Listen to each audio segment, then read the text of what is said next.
Oi, gente, eu me chamo Ana Raquel, estudante do curso de odontologia da Unifacisa, e hoje estaremos dando início ao nosso quinto episódio do CrânioCast, com o tema Anatomia aplicada aos acessos cirúrgicos do esqueleto da face.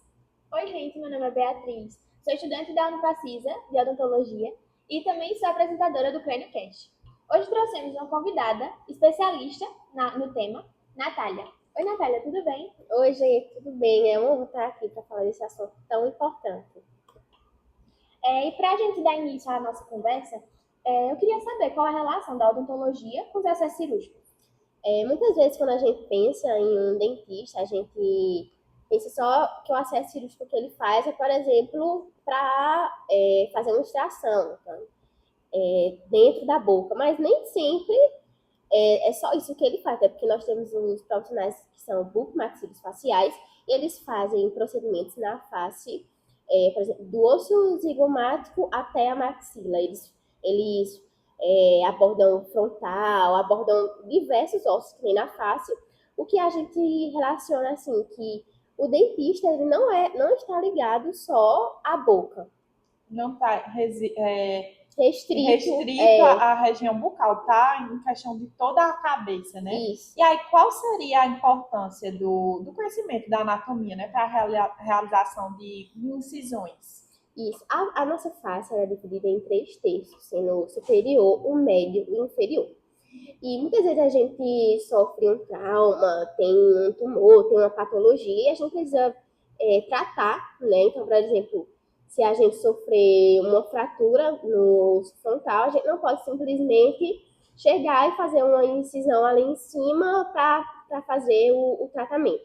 A gente precisa avaliar a posição anatômica, a gente precisa avaliar a questão estética também, até porque, como a face é uma região muito visível, é muito importante você fazer uma incisão em um lugar que não vai deixar uma cicatriz muito aparente, até pela autoestima do paciente. E também a questão anatômica é muito importante, a gente ter o conhecimento dos nervos, dos músculos e artérias, até porque se a gente lesionar um nervo, como ele pode ser tanto sensível, tanto sensor quanto motor, a gente pode comprometer a capacidade dele da sensibilidade e da função. Então, por exemplo, temos também a questão dos músculos, que tem os músculos que são músculos motores e músculos da expressão facial. Então, a gente lesionar um desse músculo, por exemplo, o masseter, que é um músculo da mastigação, pode comprometer sim a mastigação se ele for cortado de uma maneira errada. E também a questão das artérias, porque se a gente lesionar uma artéria, pode causar uma hemorragia e colocar a vida do paciente em risco. A gente vê a importância, né, do estudo da anatomia. Sim. E você comentou no início da sua fala sobre os textos da face. O que seriam os textos da face? A nossa face, ela tem o texto superior, que explicando assim de uma forma mais simples, mais didática, ele é como se ele fosse da linha do couro cabeludo até a linha da sobrancelha. Temos o terço médio, que ele é da linha da sobrancelha até a base do nariz, e o terço inferior, que vai da base do nariz até o queixo. E para exemplificar melhor, vou dar um exemplo de cada um deles. Então, do terço superior, nós temos o acesso coronal, que é um acesso que vai nos permitir ver o osso frontal. A gente tem o acesso médio, o acesso do terço médio, que é o acesso supraorbital, que ele permite a visualização da órbita e tudo mais. E o acesso inferior, é o acesso do terço inferior, que é o acesso intrabucal ao mento. E aí, como seria feita uma incisão assim, né, com o acesso intrabucal ao mento? Então, a incisão, ela é feita na mucosa e ela vai da largura de um canino ao outro. Ela é feita também próximo à junção mucogengival, que é a parte que separa a gengiva solta da gengiva inserida.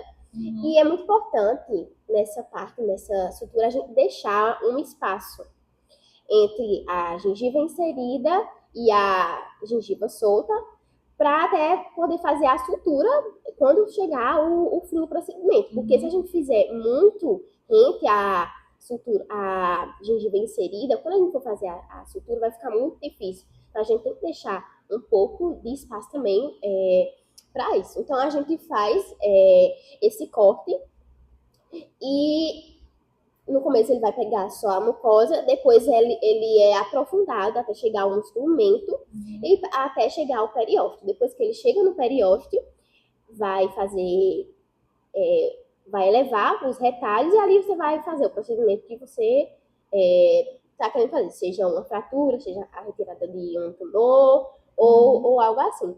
Geralmente, esse acesso, ele é mais indicado geralmente para isso, para tratamento de fraturas. E uma vantagem muito boa desse acesso é que ele permite o paciente ficar basicamente sem uma cicatriz aparente, né? Como ele é feito dentro da boca, fica basicamente sem cicatriz. Isso é muito importante para a questão da autoestima, porque imagina ter uma cicatriz aqui aparente no seu queixo. É uma coisa muito desconfortável. Ela não fica escondidinha dentro da boca e dá essa qualidade de vida para o paciente, né? Principalmente no rosto, né? Que as pessoas veem tanto e, querendo ou não, a gente tem um cuidado maior de se cuidar mesmo, para não ficar aparecendo manchas, essas coisas, né? Com certeza. E aí, essa é uma questão mais estética. Agora, vamos indo para uma questão mais funcional, mais anatômica mesmo.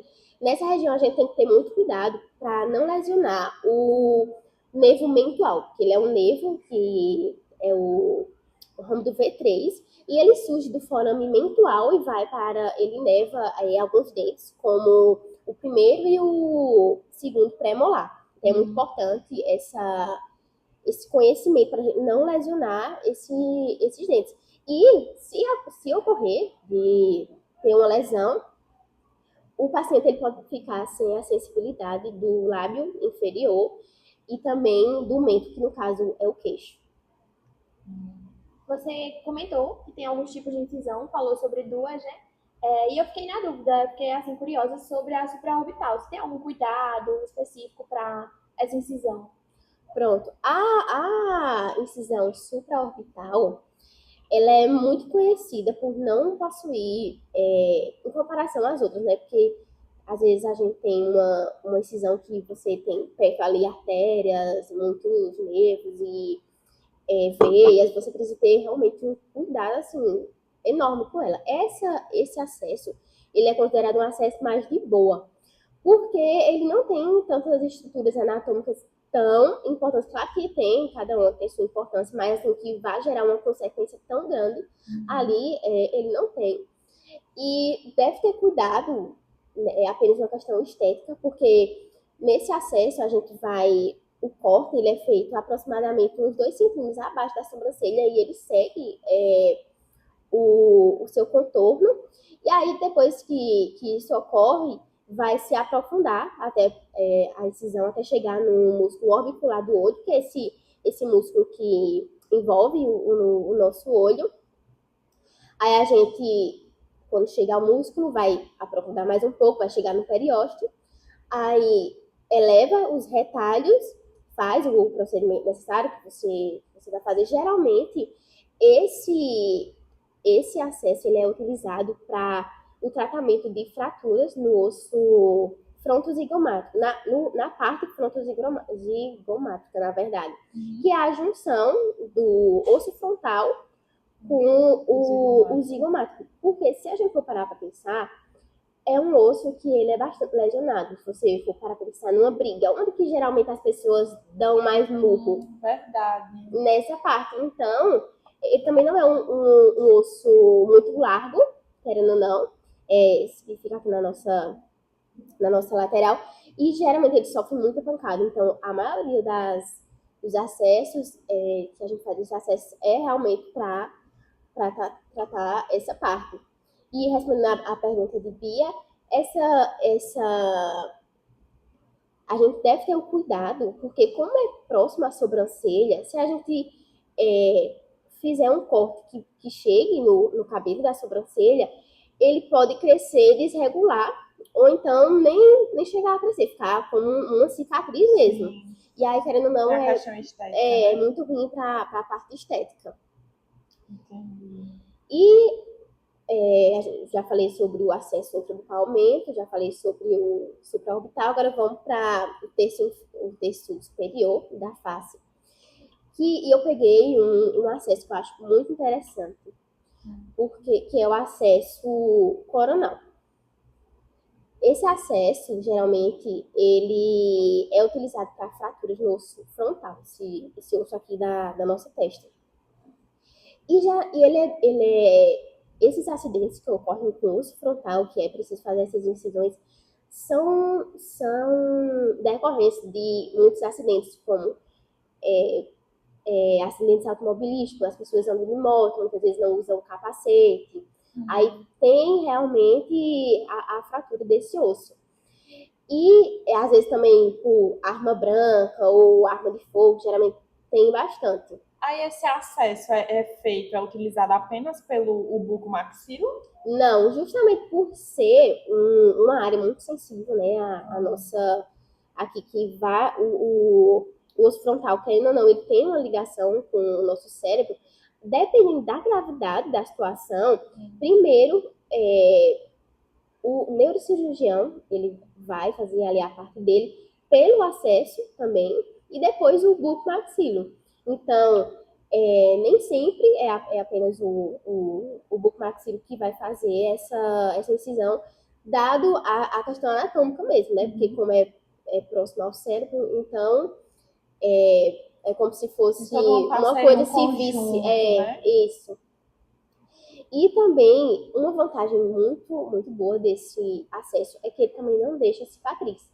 Por quê? Porque ele é feito uns 5 a 4 centímetros posterior da linha da implantação do cabelo. Ou seja, tem o couro cabeludo e ele é feito uns 5 a 4 centímetros para trás.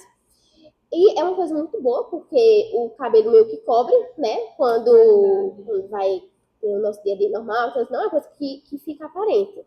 Depois cresce o cabelo, coloca por cima e tá tudo escurinho, né? Exatamente. Já na questão anatômica propriamente dita, a gente tem que ter cuidado com porque assim, a incisão, vai ter a incisão, vai cortar a pele, o couro cabeludo, vai atingir o subcutâneo e a gália aponerótica.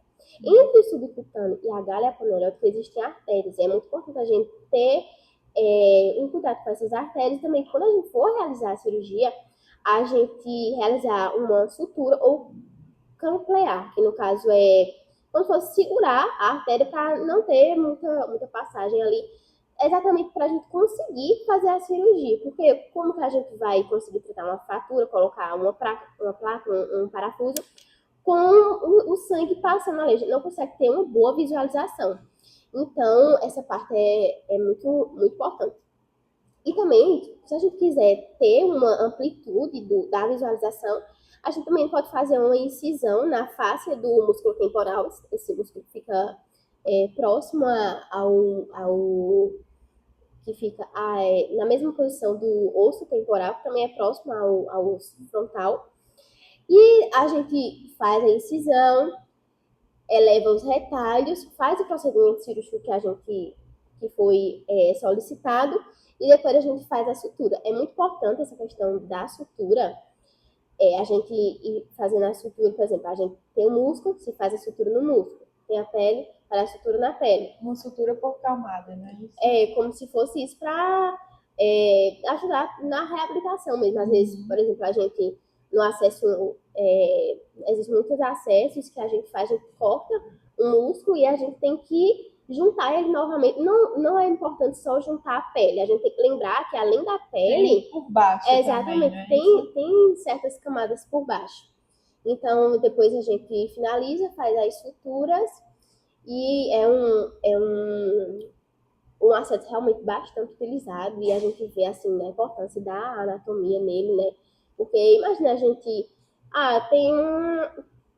tem um traumatismo aqui no osso frontal. Aí corta a testa do paciente e depois como que fica a questão da autoestima também, né? A gente tem que estar ali dando esse apoio de todas as maneiras para o nosso paciente, né? Ter o conhecimento da anatomia e procurar dar uma qualidade de vida, né? Resolver o problema e dar uma qualidade de vida para o nosso paciente, que é a questão da autoestima, né? Uma questão de qualidade de vida. Exatamente. Tanto a questão anatômica é importante a gente ter esse conhecimento, quanto a questão estética é muito importante.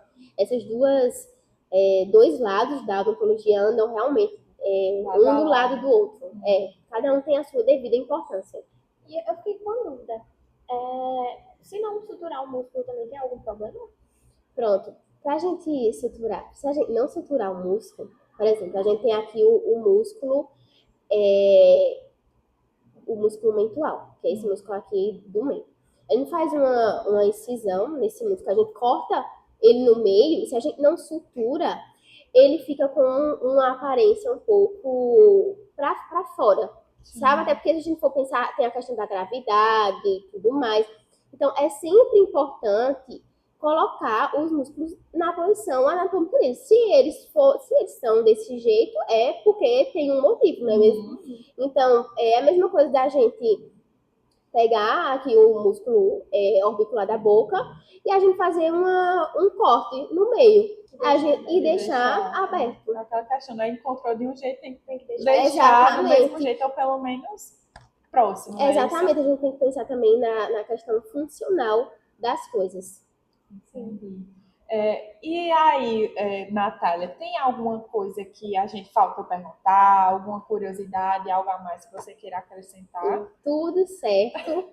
Acho que eu entreguei todo o meu conhecimento que eu vim para passar para vocês, essa questão da importância das localizações, do conjunto, da união da questão estética com a questão funcional, a importância das artérias, das veias, dos nervos.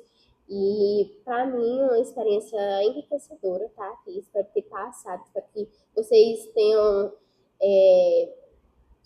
captado a mensagem que eu vim trazer, e é isso, muito gratificante. Por mim, assim, eu entendi bastante coisa, assim, entrou bastante coisa na minha cabeça. Eu acho que foi super enriquecedor, tanto pra gente que tá aqui, quanto pra você falar e até pra quem tá escutando, e pra né? quem tá escutando também, assistindo a gente. Muito obrigada, Natália, pela sua presença. Foi um bate-papo maravilhoso. E é isto. Agradecemos pela sua presença. E agradecemos também aos que estão assistindo, né? Tchau, gente!